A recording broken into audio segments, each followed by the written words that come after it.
Oui, bonjour. Donc, je suis Fanny Bonneau, professeure au lycée Frédéric Ozanam, auprès des CAP adjoints accompagnants au grand âge. Donc, aujourd'hui, on est à Domitis, dans le cadre d'un partenariat avec donc, la structure. Donc, nos élèves sont des élèves qui sont destinés à travailler auprès de personnes âgées en structure médicale ou médico-sociale, telles que résidence autonomie, EHPAD ou résidence service senior, comme ici à Domitis. Donc, ils accompagnent les personnes âgées dans la promotion de l'autonomie. Et aujourd'hui, en fait, on est dans cette action-là.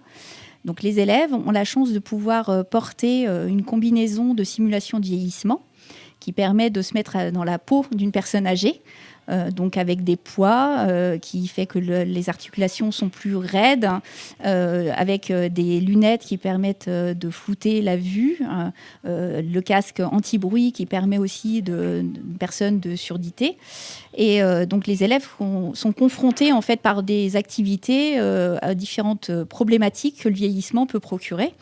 Donc c'est des choses qu'on aborde dans les cours, mais très théoriquement. Sauf que là, ils le vivent, c'est du concret. Pour une fois, ils le vivent. Voilà. Et donc, on travaille avec les résidents sur cette thématique-là aujourd'hui. Bonjour, je m'appelle Arnaud, je travaille pour la société Alter Eco-Santé. Alter Eco-Santé, c'est une société française dont le siège est à Toulouse. Ils ont 25 ans d'existence et notre cœur de métier est la prévention du maintien de l'autonomie de la personne, tant vieillissante qu'en situation de handicap.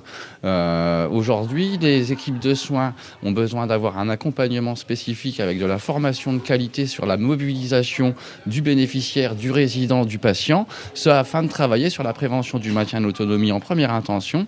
Et si les équipes s'approprient la méthode et les outils, on va faire par effet papillon de la prévention TMS, troubles musculo-squelettiques.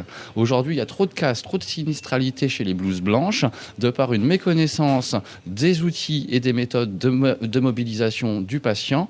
Et c'est ce qui fait qu'hélas, les maladies professionnelles sont en train de fleurir plus qu'il ne le faudrait, alors que des solutions et des méthodes existent. En l'occurrence, ça va être un parcours qui va permettre de travailler sur la marche avant. Les pas bleus, marche avant, de plus en plus espacée. Parcours de marche, ça va être ensuite, dans la mesure du possible, de la marche arrière. Et enfin, du pas latéral. Ce qui nous permet de travailler sur ce qu'on appelle l'équilibre dynamique. On arrive au niveau de l'exercice de ramassage. Je ramasse ma balle, je pose de l'autre côté. Un peu plus bas, je pose de l'autre côté. Et enfin, l'exercice du trousseau de clés, je récupère et je repose de l'autre côté. Toujours sur un équilibre dynamique. J'ai des exercices de franchissement, d'équilibre à réaliser, des exercices d'enjambement à réaliser, toujours des passages plus ou moins compliqués, des sols irréguliers, équilibre statique sur le carré de mousse et sortie de la piste. Alors au début ça a été, mais quand on a commencé à mettre du coup le devant et le derrière, c'était super lourd. J'ai très mal aux épaules pour vous dire. Je peux dire aussi qu'en vrai c'était une expérience à refaire et que ça aide beaucoup nous en tant que CAP des AGA parce que ça nous met dans une situation comme si on était vraiment dans la peau des personnes âgées. Donc, je suis Émilie de chez Autonomie Médicale à Châlons-en-Champagne.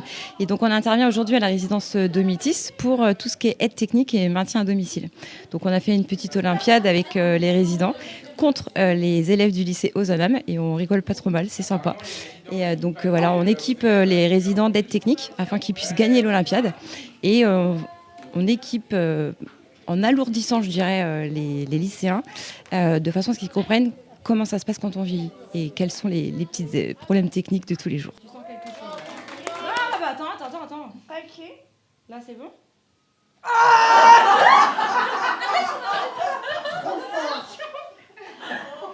Allez, vas-y, allez. Donc là, on a équipé du coup les élèves du lycée Ozanam avec des gants électrifiés de façon à ce qu'ils comprennent ce qu'on ressent quand on a la maladie de Parkinson. Donc ils ont la tremblote, il faut qu'ils récupèrent des cacahuètes avec une cuillère et qu'ils mettent ça dans un petit bol. C'est plutôt compliqué, mais c'est super marrant. Une journée intéressante. On ne savait pas trop à quoi s'attendre, mais finalement, le fait de rencontrer des jeunes, de les voir motivés à s'engager peut-être un jour auprès des personnes âgées. Donc c'est quand même, ça fait plaisir. Parce qu'on dit beaucoup de choses des jeunes et finalement, c'est pas ce qu'on croit, c'est pas ce qu'on... Et puis,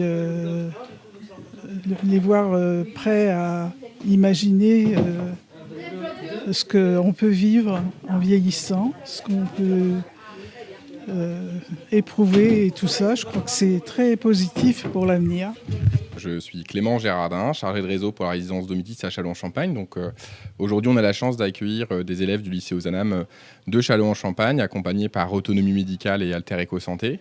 L'idée, c'est j'ai la chance d'avoir à disposition une combinaison de simulation de vieillissement, du matériel habituellement que je propose plutôt à des soignants expérimentés dans les centres hospitaliers, des auxiliaires de vie. Et suite à des échanges avec Madame Bonneau du lycée Ozanam, on a trouvé pertinent de pouvoir proposer ces exercices à leurs élèves pour les préparer aux conséquences du vieillissement et de l'âge.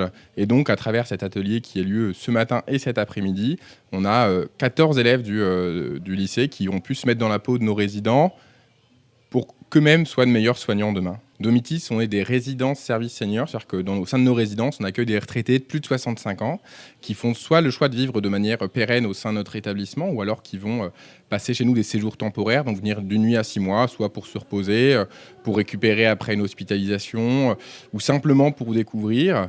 Et notre quotidien chez Domitis, c'est d'accompagner nos résidents dans leur vie, dans leur quotidien, mais tout en leur laissant la plus grande liberté possible.